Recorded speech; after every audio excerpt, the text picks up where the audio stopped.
Hey everyone! Welcome back to our channel. Just like every day, I'm here with another exciting and fun-filled story for you. So sit back, relax, and let's dive into today's adventure. Long before the rivers learned their names and the mountains stood crowned with snow, there existed a mighty land known as Aurelia. It was a kingdom so vast that travelers said the sun rose in its eastern farms and set beyond its western seas. Aurelia was ruled by King Aldrich the Wise, a monarch whose name was spoken with respect in distant lands. King Aldrich's kingdom stretched across golden plains, emerald forests, and bustling cities built of white stone. Trade caravans moved freely along its roads, guarded by disciplined soldiers wearing the emblem of a golden crown upon their shields. Peace had reigned for many years, and under Aldrich's rule, the people prospered. Yet despite his wealth and power, the king was known not for cruelty but for justice. He would walk among common folk disguised in simple robes, listening to their troubles. His decisions were firm, yet always fair. It was said that as long as King Aldrich sat upon the throne, Aurelia would never fall. The greatest treasure of King Aldrich was not his gold or armies, but his only daughter, Princess Alira. She was as kind as she was beautiful, with eyes the color of the summer sky and a smile that could calm the fiercest heart. Princess Alira was loved by the people. She spent her mornings studying history, diplomacy, and the art of leadership, and her afternoons visiting orphanages and healing houses. Unlike many royal daughters, she did not dream only of luxury, but of serving her people.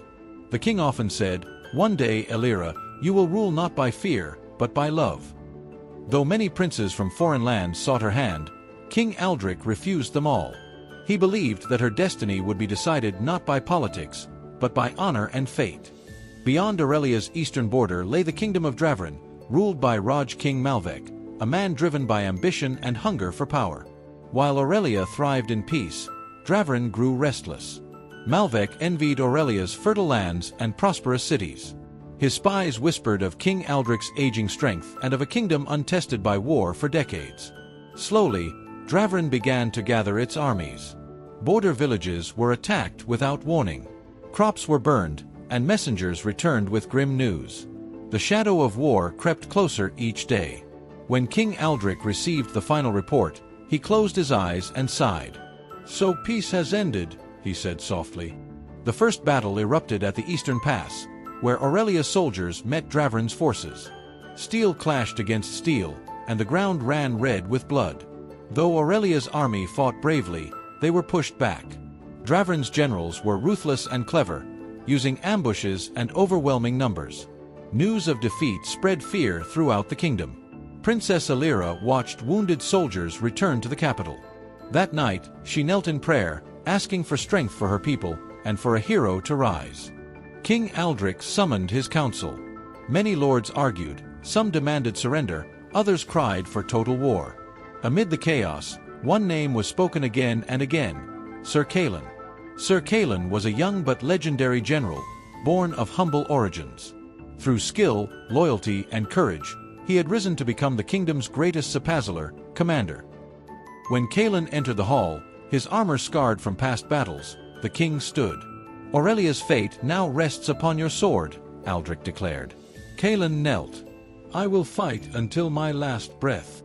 Calin gathered the army and marched east. Along the road, villagers offered food, prayers, and tears. He promised them victory or death. Before leaving, Calin saw Princess Alira on the palace balcony. Their eyes met briefly. In that moment, something unspoken passed between them: hope, fear, and destiny. As Sir Calin's army advanced deeper toward the eastern frontier, an uneasy silence followed them.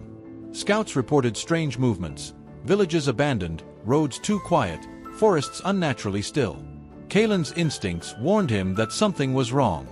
That night, under a moonless sky, betrayal revealed itself.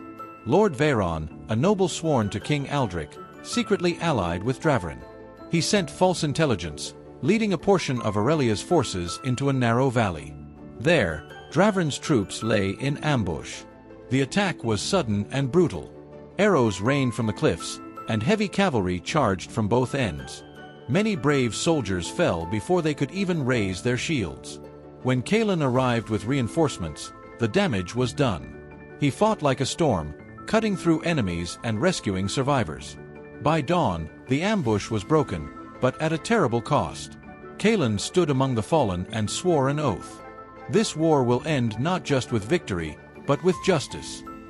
The final confrontation came at a vast open field known as the Red Plains, named for the iron-rich soil beneath its grass. Draven's full army stood there, tens of thousands strong, banners darkening the horizon. Raj King Malvek himself commanded the forces, armored in black steel, confident of his victory. Sir Kaelin arranged his troops carefully. He placed archers along the flanks, infantry at the center, and hidden cavalry behind the hills. His plan was risky, but brilliant. When the battle began, the earth trembled. Steel clashed, war cries echoed, and dust filled the sky. Aurelia's soldiers fought with courage born of love for their homeland. At Kaelin's signal, the hidden cavalry charged, crashing into Draven's rear lines. By sunset, the Red Plains were no longer green. Blood soaked the ground, fulfilling the land's grim name. At the heart of the battlefield, Kaelin faced Malvek in single combat. Their swords rang like thunder. In the end, Kaelin struck Malvek down, not in hatred, but to end tyranny. Draven's army broke and fled. The war was won. Victory came at a heavy price. Sir Kaelin was gravely wounded in the final battle. An enemy blade pierced his side, and he collapsed as the last echoes of war faded. 4 days, his life hung by a thread. Messengers rushed back to Aurelia carrying news of both triumph and fear. When Princess Elira heard of Kaelin's condition, her heart sank. She locked herself in the palace chapel, praying day and night for his survival.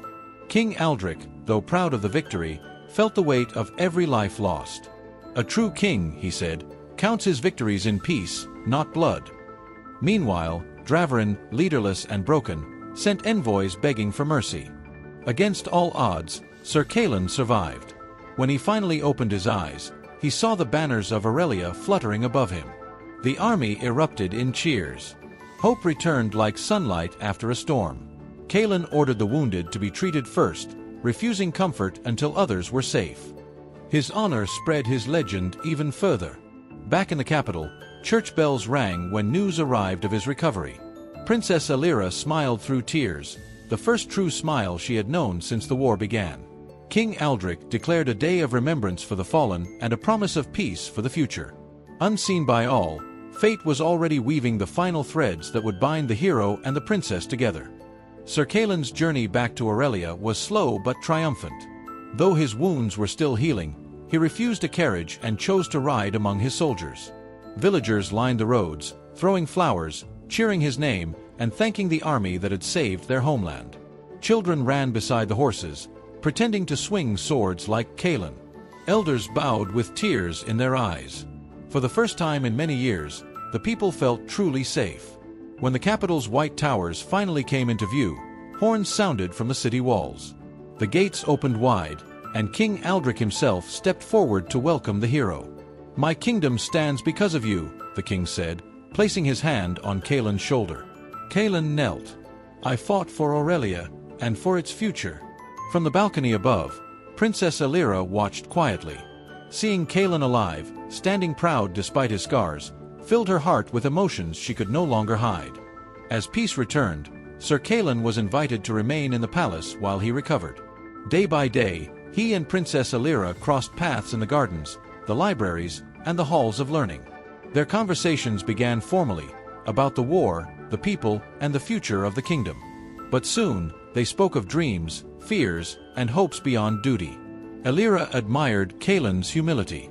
Despite his fame, he spoke of fallen soldiers more than his own victories. Kaelin, in turn, saw in Elira not just a princess, but a leader with wisdom and compassion. One evening, as golden light washed over the palace gardens, Elira said softly, "You saved more than a kingdom. You gave our people hope." Kaelin replied, "Hope already lived here. I only defended it."